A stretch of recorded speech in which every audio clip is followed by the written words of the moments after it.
मध्य प्रदेश के मुख्यमंत्री का नाम फाइनल हो चुका है। मोहन यादव होंगे मध्य प्रदेश के मुख्यमंत्री। बड़ी जानकारी आपको यहां पर दे रहा है। विधायक दल की बैठक के अंदर फैसला सामने आ चुका है, नाम फाइनल हो चुका है। मोहन यादव मध्य प्रदेश के नए मुख्यमंत्री। भारतीय जनता पार्टी ने नया दांव यहां पर खेला है और मोहन यादव को अब मौका दे दिया गया है भारतीय जनता पार्टी की तरफ से। मध्य प्रदेश की कमान मोहन यादव के हाथ में होगी। बड़ी जानकारी इस वक्त की आपको दे रहा है मध्य प्रदेश से जुड़ी इस वक्त की बड़ी जानकारी, क्योंकि उज्जैन दक्षिण से मोहन यादव विधायक है, ये भी आपको बता दें। और पार्टी ने नए चेहरे को यहां पर मौका दिया है। अब मोहन यादव संभालेंगे मध्य प्रदेश की कमान। तो बड़ी जानकारी इस वक्त की, जिसका इंतजार सभी को था, वो इंतजार खत्म हो चुका है। उज्जैन दक्षिण से विधायक मोहन यादव मध्य प्रदेश की कमान संभालेंगे। मध्य प्रदेश के नए मुख्यमंत्री का नाम सामने आ चुका है, ऐलान हो चुका है विधायक दल की बैठक में ये नाम। और मोहन यादव पर सभी विधायकों ने एक साथ हामी भरी। आलाकमान का जो फैसला था उस पर सभी ने एक सुर में हामी भरी और मोहन यादव को मध्य प्रदेश के मुख्यमंत्री को लेकर जो उनका नाम था वो ऐलान कर दिया गया है, फाइनल हो चुका है। और अब इंतजार शपथ ग्रहण समारोह का। तो बड़ी जानकारी आपको दे रहा है, उज्जैन दक्षिण से विधायक है मोहन यादव, दिग्गज नेता है भारतीय जनता पार्टी के। और आपको बता दें कि उनके नाम का ऐलान हो चुका है। तो उज्जैन दक्षिण से मोहन यादव विधायक है और साथ ही भारतीय जनता पार्टी के दिग्गज नेता है। ऐसे में आलाकमान का ये फैसला और आलाकमान के इस फैसले में सभी विधायकों ने एक सुर में हामी भरी और मोहन यादव का नाम फाइनल हो चुका है मुख्यमंत्री को लेकर। अब मोहन यादव के हाथों में होगी मध्य प्रदेश की कमान। तो नए चेहरे को यहां पर मौका दिया गया। चर्चा बहुत चेहरों पर थी। चर्चा ये भी थी कि मामा को फिर से मौका दिया जाएगा, लेकिन मोहन यादव को मौका इस बार भारतीय जनता पार्टी ने दिया है। बड़ी जानकारी, अब मोहन यादव संभालेंगे मध्य प्रदेश को, कमान उनके हाथों में होगी। और आपको ये भी बता दें कि मोहन यादव मध्य प्रदेश के दिग्गज नेता है और भारतीय जनता पार्टी ने उन्हें मौका दिया है। और बड़ी जानकारी इस वक्त, क्योंकि मध्य प्रदेश की जनता को और मध्य प्रदेश में भारतीय जनता पार्टी के तमाम कार्यकर्ता और तमाम विधायकों को इंतजार था कि कब विधायक दल का नेता चुना जाएगा और कब वो नाम सभी के सामने आएगा। और ये नाम सभी के सामने आ चुका है और नाम है मोहन यादव। उज्जैन दक्षिण से विधायक है मोहन यादव, नाम फाइनल हो चुका है। बड़ी जानकारी मध्य प्रदेश से जुड़ी हुई फर्स्ट इंडिया न्यूज आप तक पहुंचा रहा है और बड़ी जानकारी आपको दे रहा है कि मोहन यादव का नाम फाइनल हो गया है मध्य प्रदेश के मुख्यमंत्री को लेकर। तो आपको बता दें कि भारतीय जनता पार्टी के दिग्गज नेता है मोहन यादव और 2013 में पहली बार उज्जैन दक्षिण सीट से वो विधायक बने थे, ये भी जानकारी दे दें। और 2018 के मध्य प्रदेश विधानसभा चुनाव में वो एक बार फिर निर्वाचित हुए और उज्जैन दक्षिण सीट से विधायक बने। तो उनका जो राजनीतिक सफर है वो कैसा रहा, वो भी हम आप तक पहुंचा रहे हैं। और आपको बता दें कि 2 जुलाई 2020 को उन्होंने श्री शिवराज सिंह चौहान की नेतृत्व वाली मध्य प्रदेश सरकार में कैबिनेट मंत्री के रूप में शपथ ली थी। तो 2 जुलाई 2020 को उन्होंने कैबिनेट मंत्री के रूप में शपथ ली थी। मध्य प्रदेश में उन्होंने कैबिनेट मंत्री की शपथ ली थी 2 जुलाई 2020 को। तो बड़ी जानकारी आपको दे रहा है और उनका कार्यकाल भी बता रहे हैं आपको, उनकी पूरी जानकारी आपको दे रहे हैं। देखिए, नाम बहुत सामने आ रहे थे, बहुत चेहरों पर चर्चा थी। कयास ये भी थे कि मामा को फिर से मौका दिया जाएगा, लेकिन आलाकमान मामा को कन्विंस करने में सफल हुए और मोहन यादव का नाम सामने आ चुका है। और बड़ी जानकारी आपको दे दें कि 2013 में वो पहली बार उज्जैन दक्षिण सीट से विधायक बने थे। उनका विधायक का जो कार्यकाल है वो 2013 से शुरू हुआ। विधायक का सफर 2013 से शुरू हुआ था और 2018 के मध्य प्रदेश विधानसभा चुनाव में एक बार फिर से उज्जैन दक्षिण से वो विधायक बने। तो 2 बार विधायक इसी सीट से और तीसरी बार भी विधायक इसी सीट से। तो बड़ी जानकारी आपको दे रहे हैं। और तीसरी बार उज्जैन दक्षिण विधानसभा उनके लिए लकी साबित हुई, क्योंकि अब मध्य प्रदेश की कमान उनके हाथों में संभाल दी गई है, आलाकमान के हाथों। आलाकमान ने ये फैसला लिया है। और आपको बता दें कि शिवराज सरकार में शिक्षा मंत्री थी मोहन यादव। उनके कार्यकाल से जुड़ी हुई सारी जानकारी आपको दे रहा है कि कब उन्होंने क्या संभाला, कौन सा पद संभाला, कैसा उनका राजनीतिक सफर रहा। तो नए मुख्यमंत्री मोहन यादव रहेंगे और 2013 में उज्जैन दक्षिण से विधायक रह चुके, 2018 में भी विधायक रह चुके और एक बार फिर से उसी सीट से जीत कर आ चुके हैं। और कैबिनेट मंत्री वो रह चुके हैं शिवराज सिंह चौहान की सरकार के अंदर। शिक्षा मंत्री रह चुके हैं, वो आपको बड़ी जानकारी दे रहा है। शिवराज सिंह चौहान के कार्यकाल के दौरान उन्होंने 2 जुलाई 2020 को कैबिनेट मंत्री के रूप में शपथ ली थी। बड़ी जानकारी आपको इस वक्त की दे रहे हैं। तो उज्जैन दक्षिण से विधायक है मोहन यादव और मोहन यादव का नाम अब सामने आ चुका है। मध्य प्रदेश की जनता को जिसका इंतजार था वो इंतजार अब सामने आ चुका है और उनके राजनीतिक जीवन को लेकर भी हम आपको सारी जानकारी दे रहे हैं कि कैसे उन्होंने अपना राजनीतिक सफर शुरू किया था।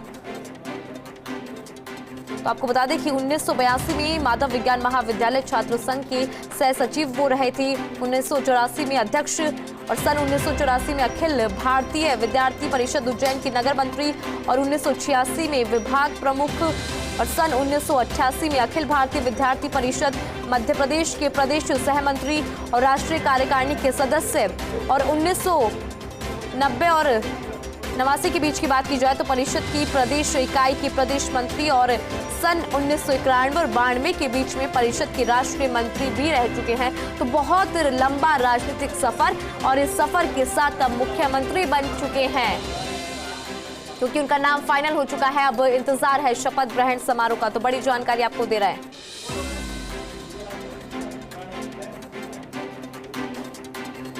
तो ये सीट उज्जैन दक्षिण उनके लिए लकी साबित हुई है क्योंकि 2 बार पहले इस सीट से विधायक रह चुके हैं। 2013 में विधायक रह चुके हैं, 2018 में विधायक रह चुके हैं। 2020 के दौरान मध्य प्रदेश में शिवराज सिंह चौहान की कैबिनेट सरकार के साथ उन्होंने कैबिनेट मंत्री का पद ग्रहण किया था। 2 जुलाई 2020 वो तारीख थी जब उन्होंने शिवराज सिंह चौहान की नेतृत्व वाली मध्य प्रदेश सरकार के अंदर कैबिनेट मंत्री के रूप में शपथ ली थी और अब एक और शपथ वो लेंगे मुख्यमंत्री की। मध्य प्रदेश की कमान उनके हाथों में रहेगी और 1984 में माधव विज्ञान महाविद्यालय के छात्र संघ के अध्यक्ष थे।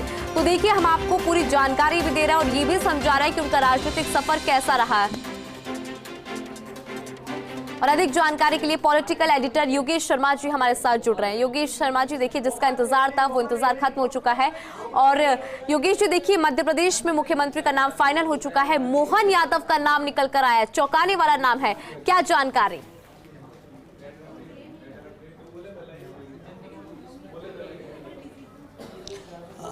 देखिए वाकई में चौंकाने वाला नाम है मोहन यादव का और शिवराज सिंह सरकार में हायर एजुकेशन मिनिस्टर रहे हैं और सबसे बड़ी बात है कि यादव वर्ग बड़ी तादाद में कहा जा सकता है कि मध्य प्रदेश में यादव मतदाता निवास करते हैं, ख़ास तौर से चाहे इंदौर वाला इलाका हो, खंडवा वाला इलाका हो। और आपको ध्यान होगा कि मध्य प्रदेश में कांग्रेस के राज के समय भी सुभाष यादव कांग्रेस के बड़े नेता हुआ करते थे, वो उप मुख्यमंत्री बने थे, डिप्टी सीएम वो रहे हैं और कांग्रेस पार्टी के अध्यक्ष भी रहे हैं। अरुण यादव जो वहाँ पर सांसद भी रहे खंडवा से। तो यादव समाज की बहुतायत में वहाँ पे कहा जा सकता है कि एक ओबीसी कैटेगरी के तहत एक बड़ी भागीदारी है। तो यहाँ पर शिवराज सिंह चौहान जो खुद ओबीसी से आते हैं, धाकड़ समाज से आते हैं और मोहन यादव को आगे लाकर मध्य प्रदेश में एक चौंकाने वाला कार्ड भारतीय जनता पार्टी ने खेला है। जिस तरह की विष्णुदेव साय छत्तीसगढ़ के सीएम बने थे तब भी इसी तरह की। और चलिए बड़ी जानकारी आपको दे रहे हैं कि उज्जैन दक्षिण से विधायक है मोहन यादव और इसी के साथ आपको बता दें कि मध्य प्रदेश में फाइनल हो चुका है नाम। वही नरेंद्र तोमर होंगे विधानसभा स्पीकर। बड़ी जानकारी, विधानसभा स्पीकर का नाम भी तय हो चुका है, नरेंद्र तोमर होंगे विधानसभा स्पीकर। तो 2 बड़ी जानकारी आप तक पहुंचा रहे हैं। मोहन यादव होंगे मध्य प्रदेश के मुख्यमंत्री, ये नाम फाइनल हो चुका है। उज्जैन दक्षिण से मोहन यादव विधायक है और इससे पहले भी 2 बार विधायक रह चुके हैं। तो वही दूसरी बड़ी जानकारी है कि नरेंद्र तोमर होंगे विधानसभा स्पीकर और राजेश शुक्ला और जगदीश देवड़ा होंगे डिप्टी सीएम। बड़ी जानकारी इस वक्त की आपको दे रहे हैं मध्य प्रदेश की राजनीति से जुड़ी हुई। तो कई नाम फाइनल हो चुके हैं, मुख्यमंत्री का नाम फाइनल, मोहन यादव होंगे नए मुख्यमंत्री। ये भी बड़ी जानकारी आपको दे दें, उज्जैन दक्षिण से आते हैं मोहन यादव। वही स्पीकर की बात करें तो नरेंद्र तोमर होंगे विधानसभा स्पीकर। और आपको बता दें कि नरेंद्र तोमर विधानसभा स्पीकर होंगे, डिप्टी सीएम राजेश शुक्ला और जगदीश देवड़ा होंगे। ये बड़ी जानकारी आपको दे रहे हैं। विधानसभा स्पीकर नरेंद्र तोमर होंगे, मुख्यमंत्री मोहन यादव होंगे। कई नाम अब धीरे धीरे सामने आ रही हैं। डिप्टी सीएम की भी जानकारी हम आप तक पहुंचा रहे हैं क्योंकि लगातार नाम जो है वो सामने आ रहे हैं और मध्य प्रदेश की राजनीति से जुड़ी इस वक्त की बड़ी जानकारी, राजेश शुक्ला और जगदीश देवड़ा होंगे डिप्टी सीएम। राजेश शुक्ला और जगदीश देवड़ा होंगे डिप्टी सीएम, ये भी जानकारी आप तक पहुंचा रहा है। नरेंद्र तोमर होंगे विधानसभा स्पीकर और मोहन यादव होंगे मध्य प्रदेश के मुख्यमंत्री। ये नाम फाइनल हो चुके हैं। उज्जैन दक्षिण से विधायक है मोहन यादव। बड़ी जानकारी आपको दे दें, 2 बार पहले भी विधायक रह चुके हैं। शिवराज सिंह चौहान की सरकार में कैबिनेट मंत्री रह चुके हैं। राजेश शुक्ला और जगदीश देवड़ा नए डिप्टी सीएम होंगे। फर्स्ट इंडिया न्यूज आपको बड़ी जानकारी दे रहा है इस वक्त की मध्य प्रदेश की राजनीति से जुड़ी बड़ी खबर, क्योंकि विधायक दल की बैठक और इस बैठक के बाद ये नाम सामने आ रही हैं, वो नाम हम आप तक पहुंचा रहे हैं। तो बता दें कि मोहन यादव मुख्यमंत्री, Jagdish Devda deputy CM, Rajesh Shukla deputy CM. और वहीं मोहन यादव की बात की जाए तो 2 बार पहले भी ये उसी सीट से विधायक रह चुके हैं और शिवराज सिंह चौहान सरकार में कैबिनेट मंत्री रह चुके हैं, शिक्षा मंत्री वो रह चुके हैं। Jagdish Devda deputy CM, Rajesh Shukla deputy CM, ये ऐलान हो चुका है। तो इस वक्त की बड़ी खबर आपको बता रहे हैं मध्य प्रदेश की राजनीति से जुड़ी हुई। और देखिए, ये कहीं ना कहीं चौंकाने वाले नाम है वो इसलिए क्योंकि चर्चा बहुत नामों की थी, लेकिन जब ये नाम सामने आया तो राजनीतिक गलियारों में चर्चा तेज हो गई, क्योंकि चौंकाने वाले नाम सामने आए हैं। मध्य प्रदेश की राजनीति से जुड़ी बड़ी खबर आपको बता रहे हैं। तो देखिए, मोहन यादव का नाम मुख्यमंत्री के लिए तय हुआ है। नरेंद्र तोमर का नाम विधानसभा स्पीकर के लिए तय हुआ है। जगदीश देवड़ा, राजेश शुक्ला, ये 2 नाम है जो डिप्टी सीएम के लिए तय हुए हैं। और आपको हम मोहन यादव, चूंकि अब मध्य प्रदेश के नए मुख्यमंत्री रहेंगे, उनका कार्यकाल भी हम बता रहे हैं। और लगातार हमारे साथ पॉलिटिकल एडिटर योगेश शर्मा जी जुड़े हुए हैं। और देखिए योगेश जी, जिस तरह से हमने बात की नए मुख्यमंत्री को लेकर, नरेंद्र तोमर जो है विधानसभा स्पीकर होंगे, ये नाम भी फाइनल हो चुका है। इस पर भी जानकारी दीजिए। और डिप्टी सीएम के नाम भी सामने आ चुके हैं।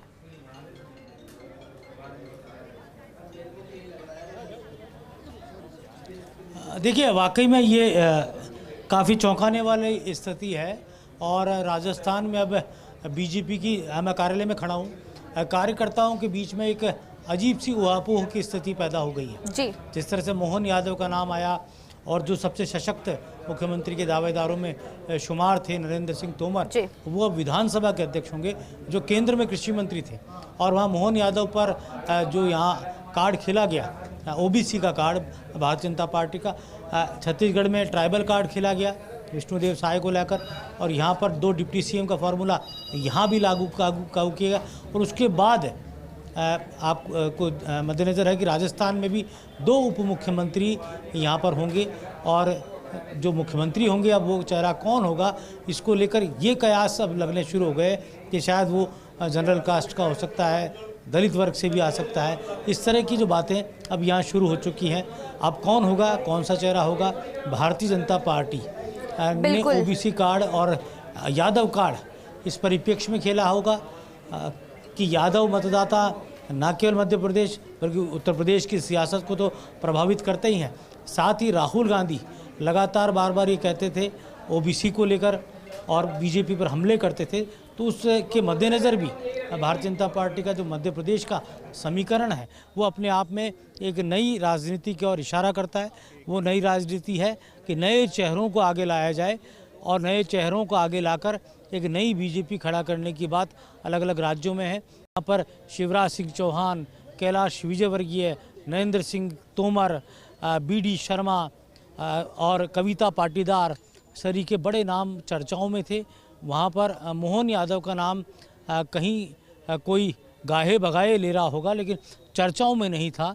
वो मोहन यादव अब मध्य प्रदेश के नए मुख्यमंत्री कहलाएंगे।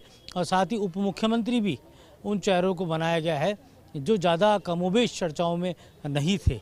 ये ज़रूर है कि नरेंद्र सिंह तोमर स्पीकर होंगे। ये एक बात ज़रूर सामने आ रही थी कि तोमर को स्पीकर बनाया जा सकता है।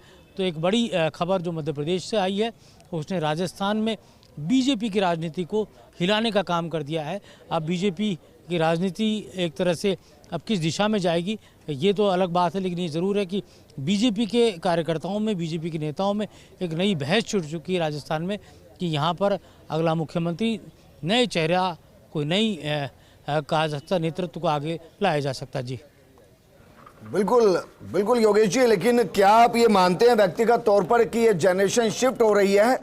और क्योंकि छत्तीसगढ़ के बाद मध्य प्रदेश में बीजेपी ने चौंकाया है, राजस्थान में भी चौंका सकती है।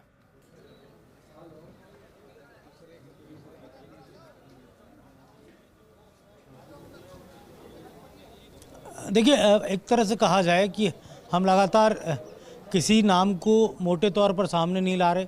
हम लगातार उन समीकरणों की बात कर रहे हैं जो छत्तीसगढ़ में अपनाए गए, जो मध्य प्रदेश में अपनाए गए, और ये समीकरण इशारा करते हैं कि नरेंद्र मोदी और अमित शाह, जेपी नड्डा एक चौंकाने वाले फैसले कर रहे हैं। वो चौंकाने वाले फैसले में कोई बड़ी बात नहीं कि कोई भी ऐसा चेहरा भी मुख्यमंत्री बन सकता है जिसके बारे में अंदाज़ा लगाना अभी फ़िलहाल सभी के लिए मुश्किल भरा हो। तो इस तरह के फैसले जो सामने आए मध्य प्रदेश में, मोहन यादव का नाम अपने आप में कहीं पर भी सुर्खियों में नहीं था। कोई एक तरह से कहा जाए कोई रेस में भी सशक्त रूप से शुमार नहीं था। ऐसे में मोहन यादव का नाम आना अपने आप में ठीक है योगेश जी, आप क्योंकि समीकरणों की बात करते हैं तो समीकरणों के साथ कुछ बात करते हैं। छत्तीसगढ़ में मुख्यमंत्री बनाया गया, उनका 40 साल के आसपास का करियर था, उम्र 60 साल के आसपास। बीजेपी के निष्ठावान ये होती जोरदार तालियां बजाए मैं आप सबको प्रणाम करता हूं और आप सबका धन्यवाद अदा करता हूं। केंद्रीय नेतृत्व का, प्रदेश नेतृत्व का, समुचे मंच का, मेरे जैसे छोटे से कार्यकर्ता को हमारे सभी मित्रों ने मिलकर कर आपके मार्गदर्शन में जो जवाबदारी दी है, मैं उस लायक नहीं हूँ, लेकिन आप सबका प्रेम, आपका आशीर्वाद, सहयोग मिलेगा तो निश्चित रूप से मैं कोशिश करूंगा। एक बार फिर आप सबका आभार, धन्यवाद। तो आभार व्यक्त करते हुए, और देखिए जिसकी बात हम कर रहे थे उस हायरकी को समझिए। शिवराज सिंह चौहान से आशीर्वाद लिया तो मानकर चलिए शिवराज सिंह चौहान उनके प्रस्तावक के तौर पर नजर आए होंगे। बिल्कुल इसी अंदाज में छत्तीसगढ़ में भी रमन सिंह ने आशीर्वाद दिया। हमारे केंद्रीय पर्यवेक्षक आदरणीय मनोहर खट्टर जी, आदरणीय लक्ष्मण जी, बहन सुश्री आशा रेखड़ा जी, उनका भी मैं बहुत हृदय से धन्यवाद करता हूँ। और विधायक दल की बैठक, सभी विधायकों का बहुत बहुत आभार और नए नेता की बधाई के साथ सबका बहुत बहुत धन्यवाद। और बैठक विधिवत तौर पर समाप्त होती है। बहुत बहुत धन्यवाद।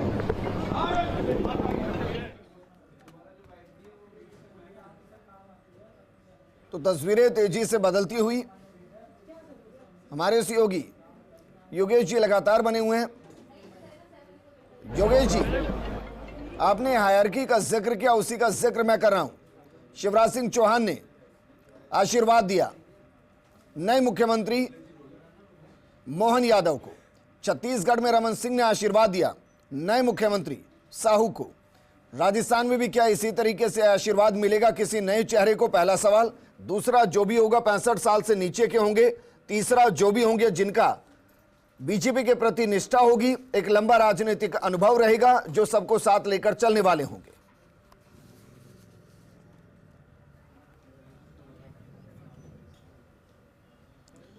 विजेंद्र, देखिए पूरा राजनीतिक सिनेरियो अब ये साबित करते हुए नज़र आता है बीजेपी का कि बीजेपी नई पीढ़ी को, सेकंड लाइन थर्ड लाइन के नेताओं को आगे बढ़ाने का काम कर रही है। मोहन यादव का जो निर्णय है ये जताता है कि जो व्यक्ति रेस में भी नहीं है, जो लीडर कहीं पर सुर्खियों में भी नहीं है, वो प्रदेश का मुख्यमंत्री हो सकता है। आपको ध्यान होगा बहुत साल पहले त्रिपुरा में ऐसे ही मुख्यमंत्री का नाम डिक्लेयर हुआ था, विप्लव दास का, जो संसद के अंदर जॉब करते थे और एक बड़े नेता के पीए हुआ करते थे। बाद में उन्हें बीजेपी त्रिपुरा का अध्यक्ष बनाया गया और फिर वो एक दिन विप्लव दास मुख्यमंत्री हो जाते हैं और जब त्रिपुरा में बीजेपी की सरकार आती है। और ऐसा ही चौंकाने वाले फैसले शुरू हुए उस ज़माने से, और अब लगातार जिस तरह ये फैसले किए जा रहे हैं। विष्णुदेव साय वो भी निष्ठावान कार्यकर्ता बीजेपी के, और मोहन यादव वो भी निष्ठावान। यहाँ क्रेडिबिलिटी, लॉयल्टी और बीजेपी और संघ परिवार के प्रति जो वफादारी है, जो आस्था है, निष्ठा है, उसको भी यहाँ पर तोला जा रहा है और उसी के अनुसार निर्णय यहाँ पर लिए जा रहे हैं। तो रेस में जैसे आप आगे बढ़ते हैं तो कई बार ये होता है कि जो कछुआ होता है, जो उसको कछुआ के बारे में ये कहानी भी है कि खरगोश तो रेस हार जाता है, लेकिन कछुआ जीत जाता है जो आराम से चलता हुआ अपनी मंजिल तक पहुंचता है। तो यहाँ राजस्थान की बीजेपी की मुख्यमंत्री की रेस में वो कछुआ कौन है, कौन वो कछुआ है जो बिल्कुल धीरे धीरे चलता हुआ अपनी मंजिल तक पहुंचने में लगा हुआ है, जो कहीं हमारे जहन में नहीं आ रहा, जो राजनीतिक परिवेश में वो नाम कहीं जहन में नहीं आ रहा। लेकिन ये ज़रूर है कि भारतीय जनता पार्टी जिस तरह के निर्णय ले रही है, वो निर्णय राजस्थान की राजनीति में अब ये ज़रूर बात शुरू हुई है कि जनरल और शेड्यूल कास्ट के वर्ग से कोई लीडर सामने आ सकता है। तो पूरी जो राजनीतिक हलचल है, वो राजनीतिक हलचल अपने आप में इतनी अहम हो चुकी है कि मोहन यादव के बाद और चाहे दोनों उप मुख्यमंत्री जिस तरह से बनाए गए, लेकिन एक ख़ास बात है दोनों राज्यों के अंदर कि वहाँ स्पीकर सीनियर मोस्ट लीडर को बनाया गया है। चाहे रमन सिंह को छत्तीसगढ़ में बनाया गया जो 3 बार के मुख्यमंत्री रह चुके थे, और यहाँ पर मध्य प्रदेश में नरेंद्र सिंह तोमर के नाम का ऐलान हुआ जो केंद्र में कृषि मंत्री और इसके साथ ही बड़े नेता के तौर पर मध्य प्रदेश की पूरी उस राजनीति से जाने जाते हैं। मुख्यमंत्री के प्रबल दावेदार थे और उन्हें वहाँ पर स्पीकर बनाया। तो ये बात है कि राजस्थान में भी जो स्पीकर होगा वो कमोबेश बड़ा चेहरा होगा, बड़ा नाम होगा, और जो मुख्यमंत्री होगा वो कमोबेश नया नाम हो सकता है। वो नया नाम कौन होगा ये अलग बात है, लेकिन ये चौंकाने वाला निर्णय हो सकता है। दूसरी सबसे बड़ी बात, योगेश जी एक और सवाल ये कि छत्तीसगढ़ के अंदर एसटी, मध्य प्रदेश में ओबीसी मानकर चले, राजस्थान में जनरल,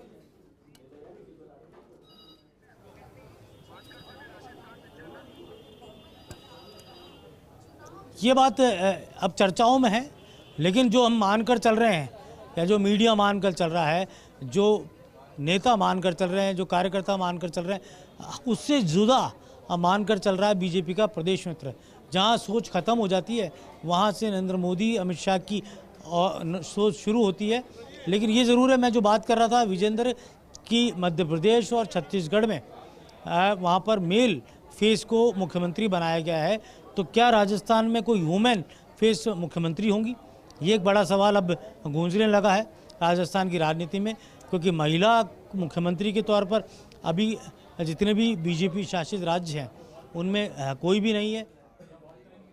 राष्ट्रीय स्तर तक काम किया है और सतत काम किया है, निश्चित रूप से उसका परिणाम है। बड़ों का आशीर्वाद है, पार्टी का आशीर्वाद है और बाबा महाकाल का आशीर्वाद। उनकी दिनचर्या क्या हुआ करती थी दिन में बाबा महाकाल को लेकर? बाबा महाकाल को लेकर दिनचर्या क्या हुआ करती थी उनकी? बाबा महाकाल को लेकर जब भी उज्जैन में आते थे बाबा महाकाल का आशीर्वाद लेते थे। कल भी बाबा महाकाल का आशीर्वाद लेकर गए हैं यहाँ से।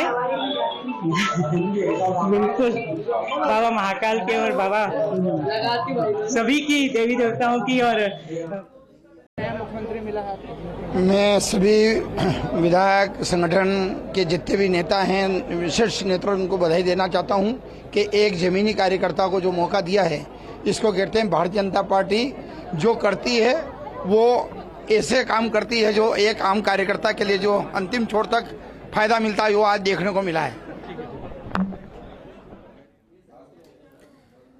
तो बीजेपी ने एक बार फिर से चौंकाया। जो नाम चर्चाओं में, उन चर्चाओं से इतर एक नाम, जो नाम संघ की पसंद, जो नाम जमीन से जुड़ा हुआ, जो नाम लगातार कछुए की चाल से आगे बढ़ता हुआ आज मुख्यमंत्री की कुर्सी तक पहुंचा।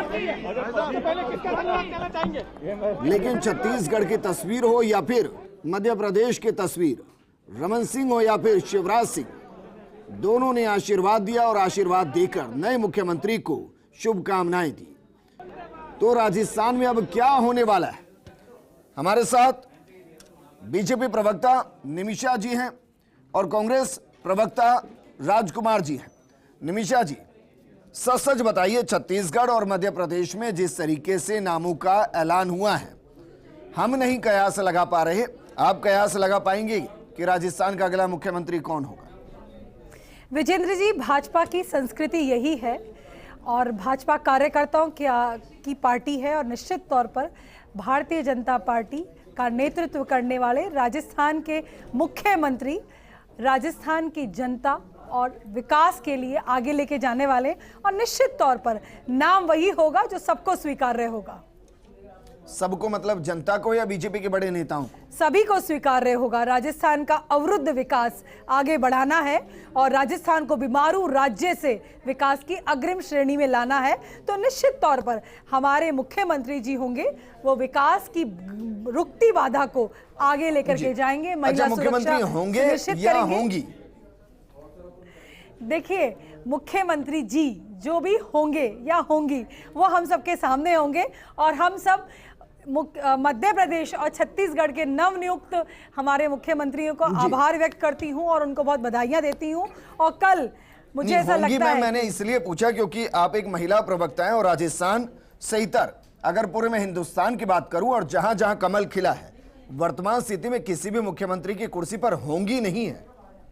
विजेंद्र जी, सभी का निर्णय होगा लोकतांत्रिक पद्धति से। भारतीय जनता पार्टी आंतरिक लोकतंत्र से तय करती है और सबकी स्वीकारोक्ति के आधार पर विधायक दल की बैठक के बाद में, विधायक दल की सहमति के बाद में निश्चित तौर पे जो भी होगा या होंगी आपके और हमारे सामने होंगी। अच्छा, ये तो तय है जो भी होगा या होंगी वो विधायक ही होंगे, विधायक से इतर नहीं होंगे, ये तो आप कंफर्म कर पाएंगे? ये भाजपा संगठन है, इसमें कौन विधायक चुनाव लड़ेगा, संसद का चुनाव लड़ेगा, मंत्रिमंडल में होगा, ये भाजपा संगठन का एकाधिकार है और निश्चित तौर पर हम कल ही इसको जान पाएंगे। और विधायकों की मेरा सवाल ये कि जो 115 विधायक आपके बैठे होंगे उनमें से कोई मुख्यमंत्री होगा ना? देखिए, भाजपा की विधायक दल की बैठक में तय होगा ये जी। अच्छा, आपकी पहली पसंद कौन है? राजस्थान, सुरक्षित राजस्थान, समृद्ध राजस्थान, विकसित राजस्थान, सुशासन से लबरेज राजस्थान की सरकार। और चेहरा कौन? राजस्थान का हर व्यक्ति, अंतिम व्यक्ति राजस्थान का चेहरा है। राजकुमार जी, ये वो जनरेशन शिफ्ट है जिसकी बातें कांग्रेस में होती हैं। मैं कह रहा हूं जिसकी बातें कांग्रेस में होती है, जनरेशन शिफ्ट नहीं होती और उस चक्कर में सत्ताएं शिफ्ट हो जाती हैं। आपको एहसास होता है कि भाई काश कांग्रेस भी इतने बोल्ड कदम उठा पाती तो शायद जो शिफ्ट होती सत्ताएं हैं उनको बचा पाती। विजेंद्र जी, मध्य प्रदेश के नए मुख्यमंत्री को कांग्रेस पार्टी की ओर से आदरणीय मदन यादव जी को और दोनों डिप्टी सीएम को हार्दिक शुभकामनाएं प्रेषित करते हैं। और जो आप कह रहे हैं वो ठीक है, भारतीय जनता पार्टी प्रयोग कर रही है, नए नए छत्तीसगढ़ में प्रयोग किया, एमपी में प्रयोग किया, हमको लगता है कि कल राजस्थान में भी प्रयोग होगा। वो प्रयोग जल्दी पूरा हो तो बेहतर है, राजस्थान की सेवा बेहतर तरीके से हो पाएगी। पिछला 8 दिन हो गया राजस्थान इंतजार कर रहा है, 1500 बहुत बड़े मैंडेट मिलने के बावजूद भी अभी तक मुख्यमंत्री का चेहरा घोषित नहीं हुआ है। और जहां तक आप कांग्रेस पार्टी का कह रहे हैं, नहीं, लेकिन राजस्थान मुख्यमंत्री विहीन थोड़ी ना इस वक्त, निर्वर्तमान मुख्यमंत्री तो हैं ही जो कह रहे थे भाई मैं फिर से आऊंगा, अभी वही चला रहे हैं ना, तो समस्या कहां आ रही है? नहीं विजेंद्र जी, जब से चुनाव की आचार संहिता घोषित हुई है तब से लेके आज तक मुख्यमंत्री कोई काम नहीं कर रहे हैं। पहले तो आचार संहिता के आधार उधर पे गवर्नर साहब के पास अधिकार चल जाते हैं और जब गवर्नर साहब को वर्तमान जो हमारे तत्कालीन मुख्यमंत्री उन्होंने इस्तीफा दे दिया, उन्होंने कहा आप कार्यवाहक रहिए, तो राजस्थान में कोई काम थोड़ी हो रहा है। अब तो राजस्थान की जनता इंतजार करेगी। भारतीय जनता पार्टी को 115 का मैंडेट दे दिया, 8 दिन बीत गए, एक एक मिनट मुख्यमंत्री का बहुत महत्वपूर्ण होता है। एक एसएचओ भी अगर 8 दिन छुट्टी पे चला जाता है तो पूरे इलाके की हालत खराब हो जाती है। यहाँ इतना लंबा समय हो गया। एक मिनट सर, राजकुमार जी जरा बताइए, 2018 में कांग्रेस की सरकार आई थी, कितने दिन बाद मुख्यमंत्री मिला? 11 तारीख को परिणाम आया था, 17 को फैसला हो गया था। कितने को? 11 को जब परिणाम आया था, 17 को फैसला हो गया था। अच्छा, 17 को शाम को फैसला हो गया था और तब हमारे पास स्पष्ट मैंडेट नहीं था। इनको 115 दिए राजस्थान की जनता ने। बीच के अंदर राजस्थान की देवतुल्य जनता ने भारतीय जनता पार्टी को बड़ा मैंडेट दिया है। राजस्थान की हिंदुस्तान की जनता ने बतौर कांग्रेस के लीडर, प्रधानमंत्री दिया है। बतौर कांग्रेस के प्रवक्ता आपको ये खुशी हो रही है कि चलिए एक पार्टी तो ऐसी है जो जनरेशन शिफ्ट कर रही है, एक पार्टी तो है जो लगातार सत्ता में बने हुए उनसे इतर किसी को मौका दे रही है, एक पार्टी तो है जो नए चेहरों को ला रही है। नहीं, कांग्रेस पार्टी भी मौका देती है कार्यकर्ताओं को। धन्यवाद अदा करता हूँ समूचे मंच का। मेरे जैसे छोटे से कार्यकर्ता को हमारे सभी मित्रों ने मिलकर कर आपके मार्गदर्शन में जो जवाबदारी दी, यद्यपि मैं उस लायक नहीं हूँ, लेकिन आप सबका प्रेम, आपका आशीर्वाद, सहयोग मिलेगा तो निश्चित रूप से मैं कोशिश करूँगा। एक बार फिर आप सबका आभार, धन्यवाद।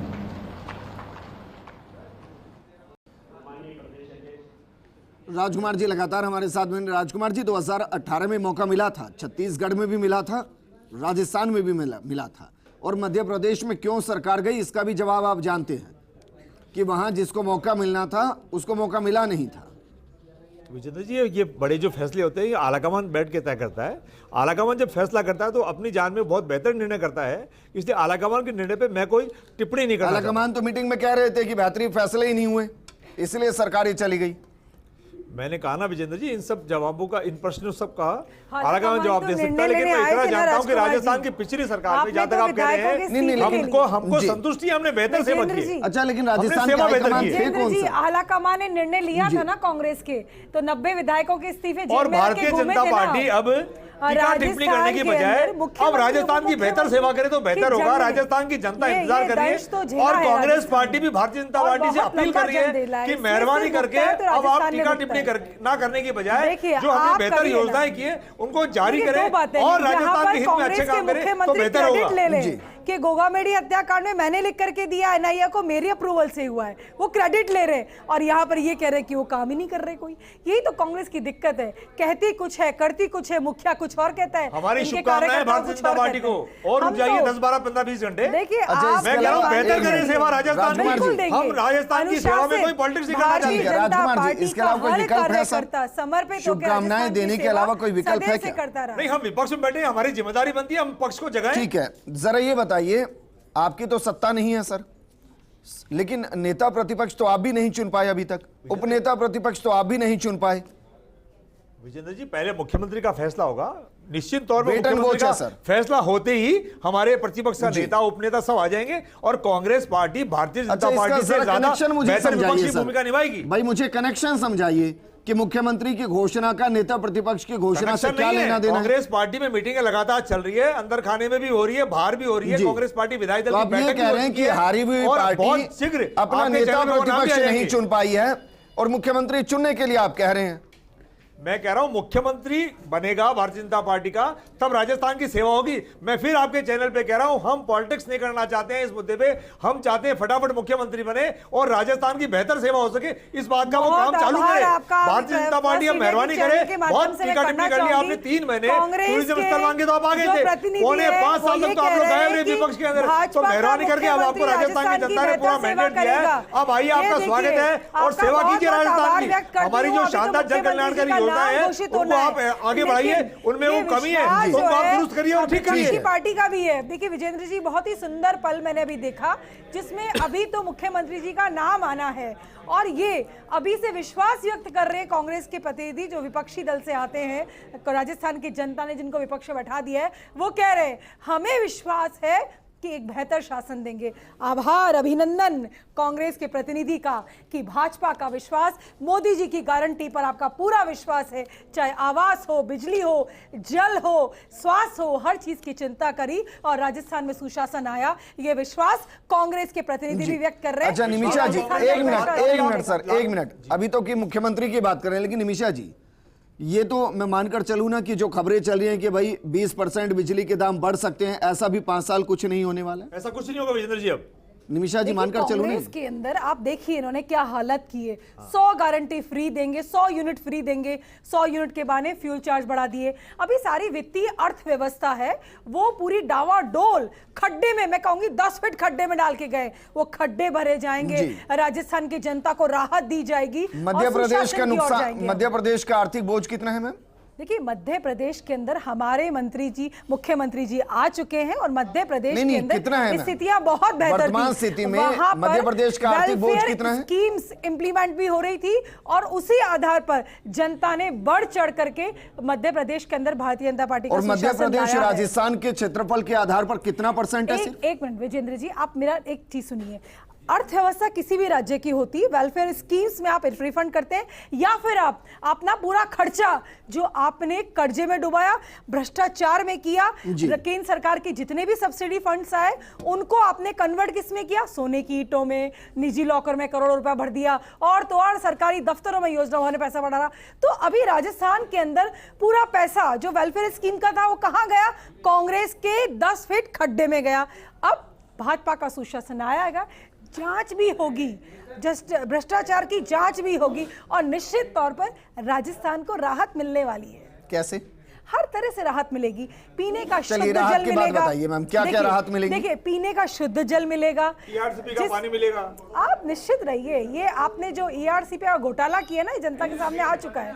आपके खुद के मुख्यमंत्री ने NOC पे साइन नहीं किया था। अब कर आप ये देना, मान के चलिए, आप कर दीजिएगा। सुरक्षित महिलाएं रहेंगी, लचर कानून व्यवस्था थी, एक अच्छे कानून भाई, व्यवस्था मतलब आप के ये कह साथ रहे हैं ना में कि अपराधी भर्तियां होंगी भयभीत बम्पर, होंगे। पुलिसिंग में बम्पर भर्तियां होंगी, यही कह रहे हैं ना? देखिए, महिला लचर थाने कानून, खोले लचर जाएंगे। कानून मतलब अब यही तो पुलिस कह रहे का हैं ना जो मैम। ढीला ढाला रवैया था वो आपने देख लिया, मुस्तैद तो हो चुके। गोगामेड़ी के अंदर एक समयावधि में पकड़ के ले आए, और अन्यथा हजारों अपराधी खुलेआम घूम रहे थे और मौज मस्ती चल रही थी। सिर्फ एक ही चीज, विधानसभा से लेके सड़क तक कांग्रेस का एक ही था, जैसे तैसे करके भ्रष्टाचार करो, अपराधियों को बचाओ और रेपिस्तान बना दो राजस्थान को। अब भाजपा का सुशासन आया है, महिलाएं सुरक्षित होंगी, बच्चियां आगे पढ़ेंगी, जल, जंगल, जमीन, जानवर, हर क्षेत्र में वेलफेयर स्कीम्स के माध्यम से समृद्ध होगा राजस्थान।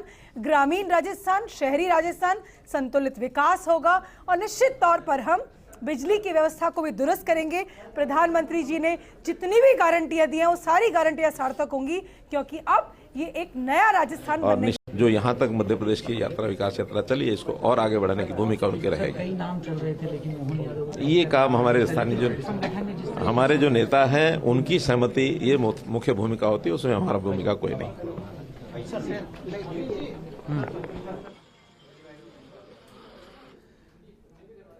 हरियाणा के मुख्यमंत्री और मध्य प्रदेश के प्रवेशक मनोहर लाल खट्टर को आप सुन रहे थे, लेकिन कुछ ऐसा ही बयान कल भी आएगा, क्योंकि कल राजस्थान को अपना नया मुख्यमंत्री मिलेगा। निमिषा जी बोल रही थी, उनको सुन रहे थे, क्योंकि उनकी सरकार है और सरकार काम करना शुरू करेगी, तो जितनी अच्छी अच्छी वो बातें कर रही थी उनको सुनने में आनंद आ रहा था। तो निमिषा जी उसको कंटिन्यू कीजिए। देखिए, आनंद तो राजस्थान को आ रहा है, क्योंकि भाजपा का सुशासन आ गया है और कांग्रेस के तो 17 मंत्री हारे, इसीलिए भारी एंटी इनकम्पेंसी का सामना कर रहे थे। और आपने देखा होगा, चौथी पांचवी लिस्ट आते थे तो कांग्रेस के अंदर प्रत्याशी नहीं। 2 मिनट बुला तो रहा है सर, क्या कहेंगे? ऐसे नहीं होगा, संदीप भाई आइए ना, एक बार आप इकट्ठे करवाओ ना, संदीप जी आइए, चलिए। रंजना ऐसे नहीं होता है, रंजना नहीं होता है, चलो।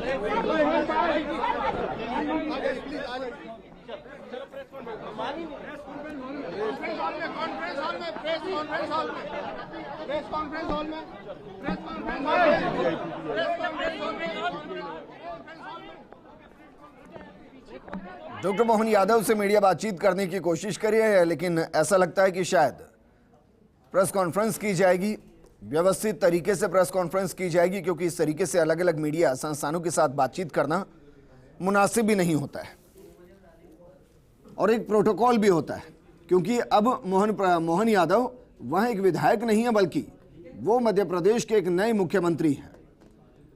लेकिन इन सबके बीच में हम बात राजस्थान की कर रहे हैं।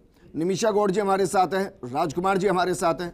निमिषा जी, क्योंकि देखिए, मैं आज ये बात नहीं करूंगा कि भाई 13 से 18 का कार्यकाल क्या रहा, उसमें कितने पेपर लीक हुए, उसमें कितने दुष्कर्म के आंकड़े रहे, अर्थव्यवस्था में हम कहाँ रहे, कौन कौन सी योजनाएं कहाँ रह गई, किन योजनाओं को टच ही नहीं किया गया। हम तो एक नई उम्मीद के साथ एक नई सरकार की बात करें, जबकि राजस्थान में रोटी पलटने का रिवाज है। कहते हैं कि पलटे ना तो रोटी जल जाती है। जी विजेंद्र जी, देखिए, निश्चित तौर पर भारतीय जनता पार्टी 2013 से 18 तक जो भी वेलफेयर स्कीम्स लेकर के आई थी, तो कोई भारी बहुमत तो नहीं मिला था कांग्रेस को उस समय भी, कुछ प्रतिशत, और तो ये 100 के आंकड़े को भी लांग नहीं पाए थे। तो जैसे तैसे करके इन्होंने 5 साल चलाए, 5 साल तो क्या 4 साल चलाए, 1 साल तो वैसे भी ये अपने आवास में कैद रहे थे। तो आप ये मान के चलिए, राजस्थान के अंदर एक विकास की गति को आगे लेकर के जाएंगे, बीमारू से अग्रणी विकास की ओर लेके जाएंगे। अच्छा, बतौर महिला बताइए मैम कि कैबिनेट की पहली बैठक में मुख्यमंत्री के हस्ताक्षर के साथ आप क्या चाहेंगे कि राजस्थान में क्या नया हो? कि मैं एक महिला होने के नाते हम एक सुरक्षित राजस्थान चाहते हैं। आधी आबादी जिस तरह से भयभीत रही है, और जब प्रश्न पूछा गया तो विधानसभा में जो उत्तर दिया था शांतिलाल धारीवाल ने, उसका खामियाजा पूरे राजस्थान को भुगतना पड़ा। लेकिन वो जीत गए हैं, वो खुद जीत गए हैं। वो देखिए सुरक्षित समृद्ध राजस्थान चाहते हैं, आदि आबादी सुरक्षित रहे हमारी और मैंने ये अपराधी पूछा मैम भयभीत कि रहे। आपने घोषणा पत्र जारी किया है, उस घोषणा पत्र के साथ चुनावी मैदान में उनमें से वो कौन सी घोषणा होगी जिसको पहले हस्ताक्षर के साथ एग्जीक्यूट कर दिया जाए? देखिए ये तो भारतीय जनता पार्टी की आने वाली कैबिनेट तय करेगी और निश्चित तौर पर संकल्प पत्र को, क्योंकि राजस्थान का संकल्प पत्र है, राजस्थान वासियों का है, राजस्थान वासियों ने बनाया है, उन्हीं के लिए लागू करना है। तो संकल्प पत्र 2023 भाजपा का लागू होगा और तेज गति से लागू होगा और यशस्वी प्रधानमंत्री जी की जितनी भी गारंटियां हैं वो सभी गारंटियां सार्थक होने वाली हैं।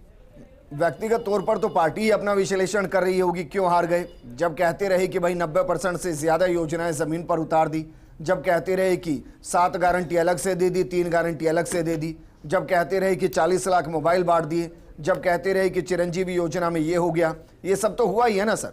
तो आपको लग रहा है कि इन तमाम चीजों के साथ अगर ये भी कह दिया जाता कि भाई 30-40% के टिकट काट दीजिए, नए चेहरों को आगे लेकर आइए, एक नया नेतृत्व तैयार कीजिए, तो शायद तस्वीर बदल जाती।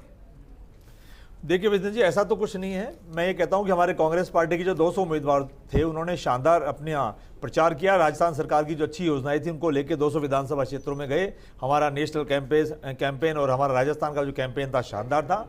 हमने बेहतर राजस्थान की सेवा की। कुछ कमियां रह गई, कुछ कमियों के कारण से हम सत्ता तक नहीं टच कर पाए। आपके ही नेता कह रहे हैं कि भाई टिकट कट जाते तो अच्छा होता, हम चुनाव में आ जाते, क्योंकि बहुत से कैंडिडेट ऐसे थे जिनका कांग्रेस के ही सर्वे में ये कहा जा रहा था कि वो चुनाव हार रहे हैं।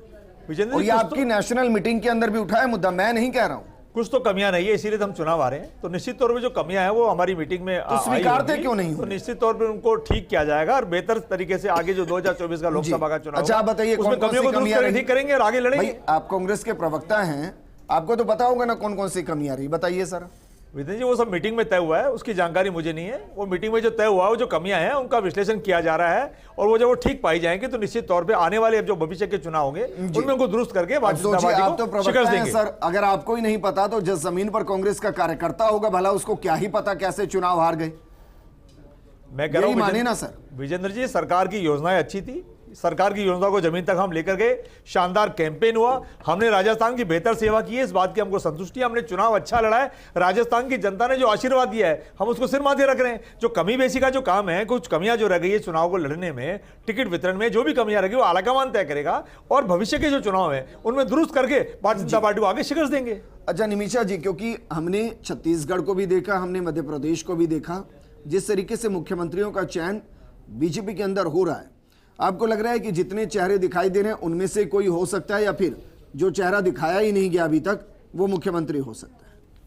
विजेंद्र जी, भाजपा में आंतरिक लोकतंत्र है और लोकतांत्रिक पद्धति से हम सबके सामने निश्चित तौर पर मुख्यमंत्री जी होंगे और राजस्थान की भरपूर सेवा करेंगे और राजस्थान की जो बदतर हालत है उस हालत को सुधारने में, दुरुस्त करने में आप और हमारा सबका सहयोग करेंगे। निश्चित तौर पर एक भाजपा का यहाँ भी 2 उप मुख्यमंत्री हो सकते हैं। देखिए निश्चित तौर पर छत्तीसगढ़ और मध्य प्रदेश में जिस तरह से किया है ऐसा देखा जा रहा है कि यहाँ पर भी हो सकते हैं। और कोई एक ऐसा चेहरा जो इस वक्त मुख्यमंत्री के दौड़ में है वो हमें स्पीकर के तौर पर दिखाई दे सकता है? विजेंद्र जी, भाजपा का निर्णय होगा, हमारे पार्लियामेंट्री बोर्ड का निर्णय होगा, हमारे सभी विधायक जो गण हैं वो सभी बैठ के सामूहिक रूप से निर्णय लेंगे और निर्णय हम सबके सामने आ जाएगा। नए नए काम प्रारंभ हुए थे, उन कामों के बलबूते पर मध्य प्रदेश ने पूरे देश में एक अलग पहचान बनाई है। मैं माननीय यशस्वी प्रधानमंत्री माननीय नरेंद्र मोदी जी का, माननीय गृह मंत्री अमित शाह जी का, यशस्वी राष्ट्रीय अध्यक्ष माननीय जेपी नड्डा जी का, मैं हमारे प्रदेश के यशस्वी मुख्यमंत्री माननीय शिवराज सिंह जी का, यशस्वी अध्यक्ष माननीय वी.डी. शर्मा जी का, हमारे अपने वरिष्ठ नेता माननीय नरेंद्र सिंह जी तोमर साहब का, माननीय कैलाश जी विजयवर्गीय राष्ट्रीय महामंत्री भाजपा, माननीय प्रहलाद पटेल जी वरिष्ठ नेता, माननीय राकेश सिंह जी और सभी और आज विधायक दल के नेता के नाते से हमने सबने मिलकर संकल्प किया। मेरे जैसे छोटे कार्यकर्ता को एक बड़ी जवाबदारी दी। मैं जवाबदारी की इस बड़े काम को बता सकता हूं कि केवल ये भाजपा ही है जो सामान्य से छोटे से कार्यकर्ताओं को भी इतनी बड़ी जवाबदारी देती है। यही हमारा अपना भाजपा का चरित्र है। भाजपा के इस नए दायित्व के मैं लिए हृदय से आभार भी मानता हूं और आप सबके विश्वास के साथ निश्चित रूप से जो विकास का कारवा बढ़ाया माननीय मुख्यमंत्री शिवराज सिंह जी चौहान ने और यशस्वी प्रधानमंत्री के नेतृत्व में, निश्चित रूप से हम इसको आगे बढ़ाएंगे। एक बार फिर मैं हमारे लिए जो स्लोगन था एमपी के मन में मोदी और मोदी के मन में एमपी, इस स्लोगन के आधार पर निश्चित रूप से उनके विकास के सपने को लेकर आगे चलेंगे। मैं एक बार फिर हृदय से माननीय यशस्वी प्रधानमंत्री, माननीय गृह मंत्री अमित जी, माननीय नड्डा जी, माननीय वीडी जी का आभार मानता हूं, माननीय शिवराज सिंह जी का आभार मानता हूं, जिन्होंने मुझे बहुत बड़ी जवाबदारी दी। हृदय से आप सबका आभार, बहुत बहुत धन्यवाद। और जनता, करोड़ों करोड़ जनता जिनने इस निर्वाचन में भारतीय जनता पार्टी को प्रचंड बहुमत से विजयी दिलाई थी, निश्चित रूप से मैं सभी विधायक साथियों का, सभी कार्यकर्ताओं का, जिनके अथक परिश्रम से ये अभी के दिन आवाज आया था, ये 5वीं बार भाजपा की सरकार बन रही है। निश्चित रूप से हम सब मिलकर के और प्रदेश की जनता की अपेक्षा के आधार पर इसको आगे ले जाएंगे। एक बार आप सबका आभार। अभी गवर्नर हाउस जा रहे हैं, माननीय विधायक दल की बैठक की कार्रवाई का मैं पत्र सौंपने के लिए हम गवर्नर हाउस जा रहे हैं। तो प्रेस कॉन्फ्रेंस की गई, सुरान सभी का आभार व्यक्त किया गया और कहा गया कि अब गवर्नर हाउस की तरफ हम जा रहे हैं, वहां पर सरकार बनाने का दावा पेश करेंगे और शपथ के लिए दिन मांगेंगे, वक्त मांगेंगे। और कुछ ऐसी ही तस्वीरें आपको राजस्थान में भी नजर आएगी। अब सवाल यह है कि सबसे पहला सवाल, मुख्यमंत्री कौन होगा? दूसरा, क्या वाकई में यहां भी 2 डिप्टी सीएम होंगे? तीसरा सवाल यह कि क्या जो मुख्यमंत्री के दौड़ में इस वक्त हैं उनमें से कोई स्पीकर होगा? चौथा सवाल, कैबिनेट में कौन कौन होंगे? पांचवा सवाल, मुख्यमंत्री और कैबिनेट की शपथ कहां होगी? क्या एक बार फिर से जनपद को सजाया जाएगा और वहां एक भव्य अंदाज में आपको शपथ ग्रहण समारोह दिखाई देगा? इन तमाम सवालों के जवाब राजस्थान की जनता निमिषा जी, इन 5 सवालों में से कोई एक सवाल जिसका आप जवाब दें। सभी सवाल के जवाब के लिए तैयार है राजस्थान, और ये जवाब जो है विधायक दल की बैठक होने के बाद राजस्थान में सभी के उत्तर आपके सामने होंगे। अच्छा, ये तो भी तय हो गया होगा कि भाई शपथ ग्रहण समारोह कहां होगा, कब होगा? आपके साथ साथ उत्साहित राजस्थान की जनता भी है और हम सभी इंतजार कर रहे हैं। जैसे ही विधायक दल की बैठक होगी, निर्णय होगा और हम सबके सामने होगा वो निर्णय।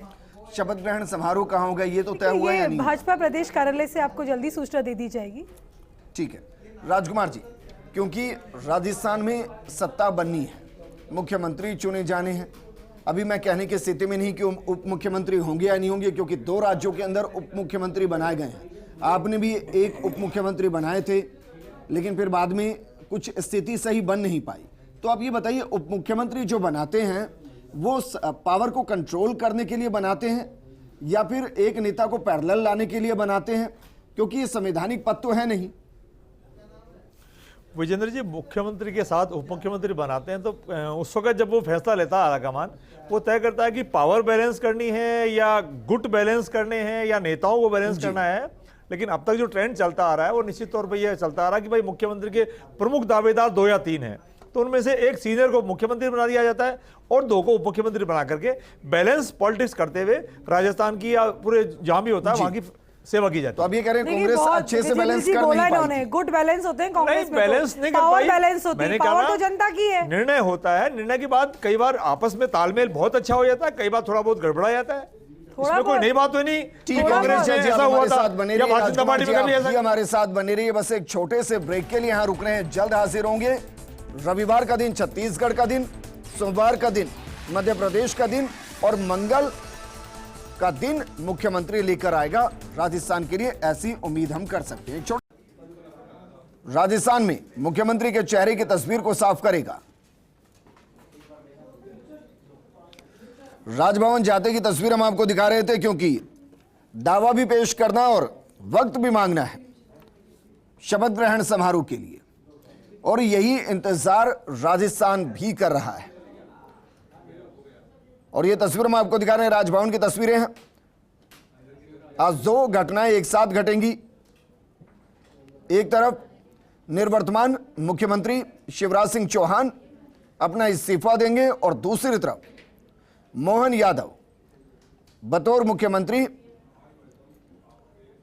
सरकार बनाने का दावा पेश करेंगे और शपथ ग्रहण समारोह के लिए वक्त मांगेंगे। ये तस्वीरें बेहद खास, फर्स्ट इंडिया सबसे पहले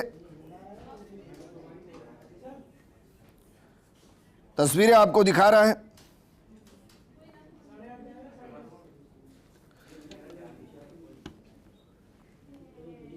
और ये राज्यपाल से मुलाकात करते हुए मध्य प्रदेश के राज्यपाल मंगू भाई छगन भाई पटेल, जिनके सामने दावा पेश किया जाएगा। और ये एक खासियत है, एक संगठन की खासियत है कि जरा देखिए, जिनके नेतृत्व में चुनाव को लड़ा गया, जिनकी योजनाओं के दम पर चुनाव लड़ा गया, वो अपना इस्तीफा सौंपते हुए और मुस्कुराते हुए इस्तीफा सौंपते हुए, चाहे मन में कितनी ही पीड़ा क्यों ना हो, क्योंकि एक कुर्सी होती है और कुर्सी के साथ लगाव भी होता है, लेकिन संगठन की परंपराएं और संगठन के फैसले हर नेता को स्वीकार्य होने चाहिए। और ये एक तस्वीर है जो उसकी नज़ीर पेश करती है। राजेंद्र राठौड़ क्या कुछ कह रहे हैं? वहीं हमारे साथ बेहद खास पैनल भी बना हुआ है। निमिषा जी, क्योंकि महिला आरक्षण बिल को मोदी सरकार लेकर आई, तो क्या ये उम्मीद महिलाएं कम से कम तीनों राज्यों की कैबिनेट में लगाकर बैठी होंगी कि कैबिनेट में कम से कम 30%, 33%, 25% प्रतिनिधित्व मिले? जी, अब जो चीजें मेरे अधिकार क्षेत्र में नहीं है उनके बारे में बात नहीं करें तो ज्यादा अच्छा रहेगा। बहुत बहुत धन्यवाद। निमिषा जी। विजेंद्र जी, देखिए, भारतीय जनता पार्टी के संगठन में सर्वप्रथम महिलाओं को 33% स्थान दिया गया। प्रारंभ होकर के महिला मोर्चे जैसा एक महिला से आधारित संगठन को किया गया। उसके बाद धीरे धीरे भाजपा के अंदर महिला सशक्त और से आगे बढ़ती गई। और आप देखिए, नारी शक्ति वंदन अधिनियम पास हो ही चुका है और प्रचंड बहुमत से पास हुआ है संसद के अंदर। तो अब आगे धीरे धीरे समृद्धता की ओर बढ़ेगी और आधार पर और सभी को साधते हुए, सबको साथ लेते हुए महिलाओं की भागीदारी तो बढ़ ही रही है भाजपा के कैबिनेट के अंदर। उसके साथ साथ आप देखिए, भारत के अंदर महिलाओं की प्रतिशत, और राजस्थान ने तो इस बार इतिहास ही रच दिया, इतनी महिलाओं का परसेंट बढ़ा है। और इसी बढ़ते प्रतिशत ने भाजपा को प्रचंड बहुमत की जीत दिलाई है। तो आप ये मान के चलिए, तीनों राज्यों के अंदर नहीं, पूरे भारत में महिलाओं का योगदान और महिलाओं का सहयोग दोनों ही समानांतर तौर पे बढ़ते रहेगा। बीजेपी की सरकार में आपकी भूमिका क्या देखूं मैं? एक कार्यकर्ता हूं और राजस्थान की सेवा जैसे संगठन तय करेगा हम करते जाएंगे। अच्छा, इसके लिए आप आभार व्यक्त करेंगे। मुख्यमंत्री रहते हुए अशोक गहलोत जी ने जितने बोर्ड और निगम बना दिए, उससे ज्यादातर कार्यकर्ताओं को सीधा फायदा तो बीजेपी को होगा।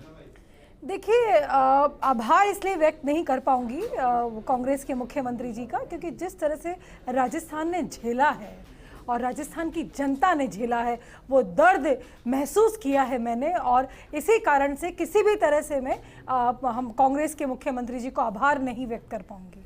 अच्छा, कोई ऐसा बोर्ड निगम आपको नजर आता है जिसमें आपको लगता है कि नहीं, ये अगर मेरे पास हुआ तो मैं बेहतरीन काम करूंगी राजस्थान के लिए? भाजपा के किसी भी कार्यकर्ता को कोई भी दायित्व दिया जाएगा, वो पूरी निष्ठा से उस कार्य को करेगा। मेरे से हजारों कार्यकर्ता हैं जिनको जो भी दायित्व दिया जाएगा वो पूरी निष्ठा से कार्य करेंगे। अच्छा, इस सस्पेंस को आप किस तरीके से देखते हैं जो बीजेपी के अंदर होता है सीएम कैंडिडेट के चेहरे को लेकर, कि अंतिम क्षण तक पता नहीं चलता कि कौन है?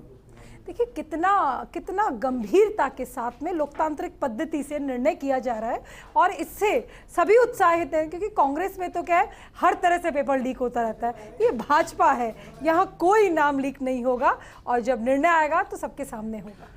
राजकुमार जी, आपको लग रहा है कि भाई चुनाव हार गए कोई बात नहीं, जिन वजहों से हारे उन वजहों पर मंथन करके एग्जीक्यूट किया जाए? आपको लग रहा है कि इस बार कम से कम राजस्थान में कांग्रेस युवा ब्रिगेड को आगे लेकर आए, ताकि 5 साल वो समझ सके कि राजनीति होती कैसे है और राजनीति होती कैसे है के साथ चेहरे डेवलप हो, और 2028 में जब चुनाव में उतरे तो एक नई पौध कांग्रेस के अंदर तैयार हो चुकी है। बिल्कुल विजेंद्र जी, युवाओं को तो आगे लाना चाहिए, चाहे कोई भी पार्टी हो, हर समाज हो। आजकल तो दफ्तरों में भी युवा लोग आगे बढ़ रहे हैं, सारे कॉर्पोरेट्स में युवा लोग आगे बढ़ रहे हैं, पॉलिटिकल पार्टियां भी युवा लोगों को आगे बढ़ा रही। तो कांग्रेस पार्टी भी निश्चित तौर पे युवाओं को आगे बढ़ाएगी और जो हमारी इन चुनावों में जो कमियां रह गई है उन कमियों को हम दुरुस्त करेंगे और युवाओं को, बुजुर्गों को, सबको साथ लेकर के नए कांग्रेस का निर्माण करेंगे। और नया कांग्रेस जब बनेगा तो 2024 में भारतीय जनता पार्टी को शिकस्त भी देंगे, इस बात का मुझे और कांग्रेस पार्टी को भरोसा है। अच्छा, हार की नैतिक जिम्मेदारी किस किस ने ली है कांग्रेस में? हार की नैतिक जिम्मेदारी विजेंद्र जी कांग्रेस के तमाम छोटे बड़े कार्यकर्ताओं की है, तमाम छोटे बड़े नेताओं की है जी। सब लोगों की सवाल इसलिए कर रहा हूं कि भाई मुख्यमंत्री ने इस्तीफा सौंप दिया है, आपके कोषाध्यक्ष ने इस्तीफा सौंप दिया है, तो क्या 2 की ही नैतिक जिम्मेदारी थी और किसी की नहीं? नहीं, ऐसा नहीं है। सीताराम अग्रवाल जी हमारे कोषाध्यक्ष हैं, वो राजस्थान में सबसे ज़्यादा मतों से हारे हैं, तो उनको बहुत तकलीफ थी कि मैं जयपुर राजधानी में रहता हूँ, पार्टी का बहुत इंपॉर्टेंट पदाधिकारी भी हूँ, तो राजस्थान सबसे बड़ी मेरी हार हुई है, इसलिए उन्होंने दुखी मन से इस्तीफा दिया है। ऐसा नहीं कि वो कांग्रेस पार्टी के साथ नहीं है, क्या है, वो कांग्रेस पार्टी के साथ है, दुखी मन थे वो, अगर कोई बहुत परेशान हो रहे थे कि मैंने बेहतर सेवा की, फिर परिणाम पक्ष में नहीं आया। नहीं, नैतिक जिम्मेदारी की बात कर रहा हूं सर, ऐसा थोड़ी ना मुख्यमंत्री रहते हुए अशोक गहलोत चुनाव हार गए, उन्होंने अपना इस्तीफा दे दिया तो वो कांग्रेस के साथ नहीं है। मैं कह रहा हूं नैतिक जिम्मेदारी होती है ना हार की, भाई जीत की भी तो जिम्मेदारी लेते हैं ना कि मेरी वजह से जीत गए।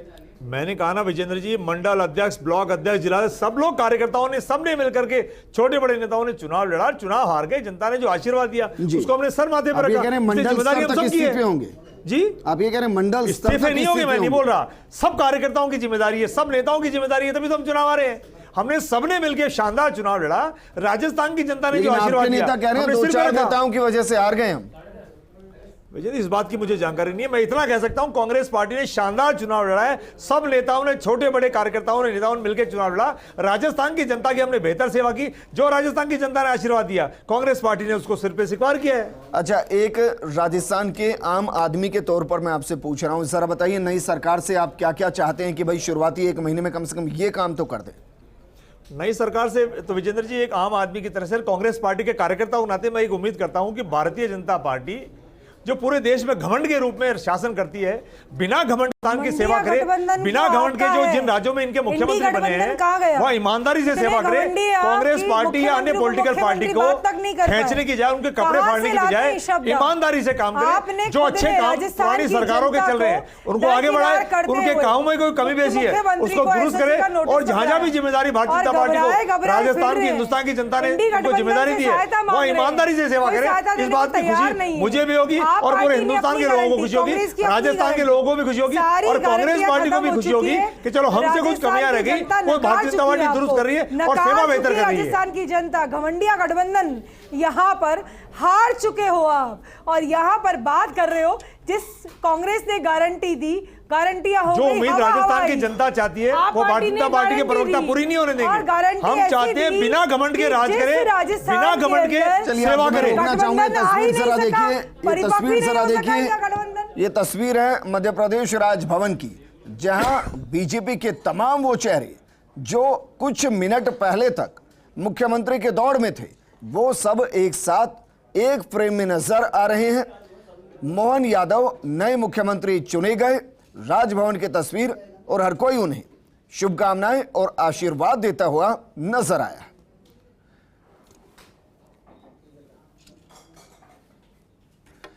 वहीं जिन 5 सवाल जो खबर है उसके मुताबिक राजस्थान बीजेपी का शपथ ग्रहण समारोह, जयपुर में शपथ ग्रहण समारोह का भव्य आयोजन होगा।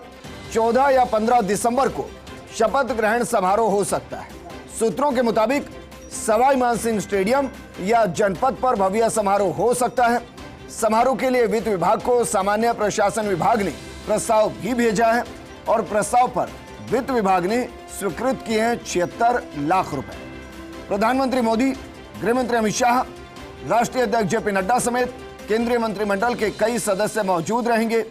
बड़ी संख्या में गणमान्य लोगों को भी निमंत्रण भेजे जाएंगे। शपथ ग्रहण समारोह में शामिल होने के निमंत्रण, और मुख्यमंत्री के साथ 10 से 12 विधायक ले सकते हैं मंत्री पद की शपथ। मध्य प्रदेश और छत्तीसगढ़ के शपथ ग्रहण में भी प्रधानमंत्री मोदी शामिल होंगे। निमिषा जी हमारे साथ लगातार बनी हुई। निमिषा जी, जिस तरीके से बीजेपी जीती है, अब ये बताइए कि पूरे राजस्थान से कार्यकर्ताओं को बुलाया जाएगा, आम जन को बुलाया जाएगा, तो जनपद काफी रहेगा, स्टेडियम चाहिए? देखिए, लाखों की संख्या में राजस्थान वासी आएंगे। ये सुशासन का भव्य समारोह होगा, और ऐसा समारोह होगा जो राजस्थान याद रखेगा कि भारतीय जनता पार्टी का सुशासन आया है। और इसके साथ हर साल का रिपोर्ट कार्ड भी भाजपा जारी करेगी, और वो रिपोर्ट कार्ड होगा मैम स्टेडियम, क्योंकि स्टेडियम से भी अगर स्पीकर लग जाएंगे तो जनपद तक आवाज आ जाएगी। देखिए, वो मैंने कहा आपको, वो तय होना है, निर्णय हुए होंगे। वो निर्णय का क्षेत्राधिकार अभी हमें जानकारी नहीं है, इस तथ्यात्मक जानकारी, लेकिन भव्य समारोह आयोजित होने जा रहा है जिसमें राजस्थान वासियों को निमंत्रण देती हूं मैं, सुस्वागतम है। और हम मुख्यमंत्री का चेहरा भी बता दीजिए ना मैम, जिनका शपथ ग्रहण है, यशस्वी प्रधानमंत्री जी के नेतृत्व में जिनका शपथ ग्रहण समारोह के लिए आप स्वागत और गारंटी के आधार पर इन्विटेशन दे रहे हैं, उनका चेहरा भी बता दीजिए मैम। आप सबके सामने होगा कल ये चेहरा। और विजेंद्र जी, अच्छा हम सच सब बताइए, उत्साहित बतौर एक बीजेपी कार्यकर्ता एक्साइटमेंट महसूस हो रही है कि ना जाने कौन हमारा नया बहुत। मुख्यमंत्री। आप देखिए पूरा माहौल बदल गया है, हर व्यक्ति खुद को निश्चिंत है क्योंकि चलिए, भाजपा शुक्रिया का हमारे नेता साथ है। जुड़ने के लिए। राजकुमार जी, आपका भी शुक्रिया। और ये तस्वीरें हम आपको दिखा रहे हैं, राजभवन की तस्वीरें हैं। बीजेपी जिस अंदाज में तीनों राज्यों में जीती, वहां से ये मानकर चलिए 2024 के लिए बीजेपी को बूस्टर डोज लगी है, क्योंकि जो कर्नाटक और हिमाचल में हार हुई थी उसके बाद कई सवाल खड़े हुए थे, और उन हार के बाद ही आपको ध्यान होगा INDIA ये गठबंधन भी बना था और वहां से उम्मीदें अलग थी। लेकिन इस चुनाव में जिस तरीके से 3 राज्यों के अंदर बीजेपी जीती और उन 3 राज्यों के अंदर INDIA गठबंधन की जो पार्टियां हैं वो पार्टियां ना तो एक साथ मिलकर चुनाव लड़ पाई, उल्टा कई ऐसी पार्टियां जो राष्ट्रीय पार्टी होने का दावा करती हैं और उनकी ज्यादातर सीटों पर जमानत जब्त हो गई। हम बात करें आम आदमी पार्टी की, मध्य प्रदेश हो या राजस्थान, ज्यादातर सीटों पर चुनाव लड़ाए लेकिन वहां जमानत जब्त हो गई। और ये नए मुख्यमंत्री को बुके भेंटकर मध्य प्रदेश के राज्यपाल शुभकामनाएं देते हुए। मुस्कुराहट भी अलग अलग तरीके की होती है। एक मुस्कुराहट जो निश्चल होती है और एक मुस्कुराहट जो गमों को दबाए होती है। बहरहाल जो भी है, ये परिवर्तन है और परिवर्तन के बीच सबसे बड़ी तस्वीर यही कि सब एक साथ हैं और एक साथ उस जश्न का हिस्सा जिसकी उम्मीदें लगाकर बैठे थे। जिन भी चेहरों को आप देख रहे हैं, कुछ मिनट पहले ये तमाम चेहरे मुख्यमंत्री की दौड़ में थे, लेकिन अब जिनको राज्यपाल ने आशीर्वाद दिया वो मध्य प्रदेश के नए मुख्यमंत्री डॉक्टर मोहन यादव। एक छोटे से ब्रेक के लिए रुक रहे हैं।